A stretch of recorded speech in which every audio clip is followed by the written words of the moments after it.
السلام عليكم، نتمنى كاملين تكونوا مزيانين بصحة جيدة. حضرت لكم اليوم ألذ شوربة ممكن تذوقوها البنات، واحد الشوربة اللي كتجي رائعة بالفطر والخضر، كتجي بنينة بزاف البنات. أنا متأكدة غادي تحماقوا عليها. ندوزو دابا المقادير وطريقة ديال التحضير.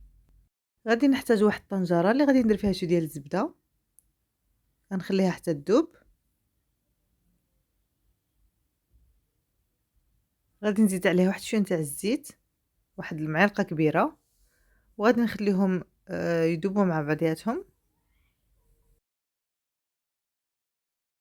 من بعد غادي ناخد واحد البصلة متوسطة اللي قطعتها بهذا الحجم هذا، حاولوا تقطعوها رقيقة، وغادي نخليها تشحر شوية حتى تنزل ليا واحد شوية. من بعد غادي نزيد عليها الشامبينيون. انا عندي هنايا كان مثلج، تقدروا ديروا اي شامبينيون عندكم طري ولا معلب، تقدروا ديروا اي واحد عندكم، وغادي نحركهم شويه مع بعضياتهم.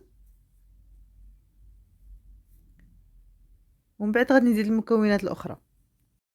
غادي نحتاج كذلك جوج ديال الجزرات اللي حكيتهم بهذا الشكل هذا. انا درت زوج، نتوما بغيتو ديروا غير وحده ولا ديروا ثلاثه كما بغيتو البنات، لكم الاختيار. المهم انا درت جوج ديال الجزرات اللي الحجم ديالهم متوسط اللي حكيتهم.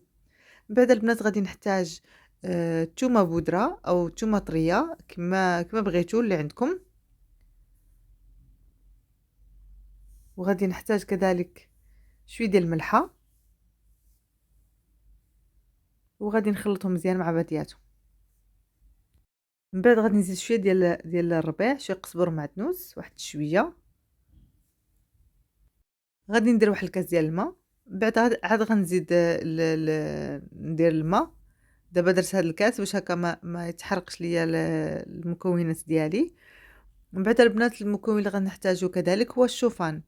الشوفان اللي غادي ندير واحد نص كاس صغير او كاس على حساب شحال عدد الاشخاص اللي عندكم في الدار. المهم انا درت العبار نتاع نص كاس اللي يكون شويه كبير او كاس كما بغيتو. من بعد غادي نزيد الماء. غادي ندير المقدار ديال 4 ديال الكيسان تاع الماء اللي الحجم ديالهم متوسط.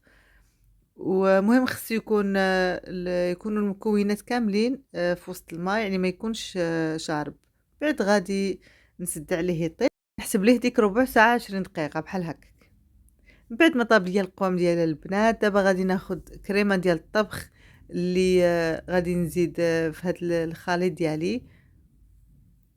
غادي نزيد كريمه ديال الطبخ اللي كتعطيه واحد المذاق اللي كيجي بنين بزاف. البنات الا ما عندكمش كريمه الطبخ، تقدروا تخلطوا واحد المعلقه نتاع الدقيق مع واحد الكاس ديال الحليب او نص كاس ديال الحليب، ومن بعد تزيدوهم وتبقاو تخلطوا حتى يعقد لكم. راه كتجي بنينه بنينه بزاف. صافي غادي نخليها تطلع معها الغليه واحد 5 ديال الدقائق هكاك، ديك الكريمه تجانس لي مع المكونات كاملين. عاد غادي نطفي عليها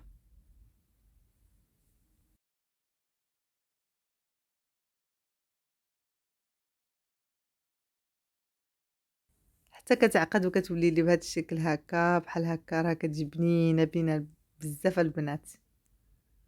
صافي دابا غادي نطفي عليها وغادي نقدمها في الصحن ديال التقديم. البنات ننصحكم بهاد الشوربه هادي، راها كتجي بنينه بنينه بنينه، مذاق خيالي فيها، مذاق خيالي. انا متاكده غادي تعجبكم كاملين.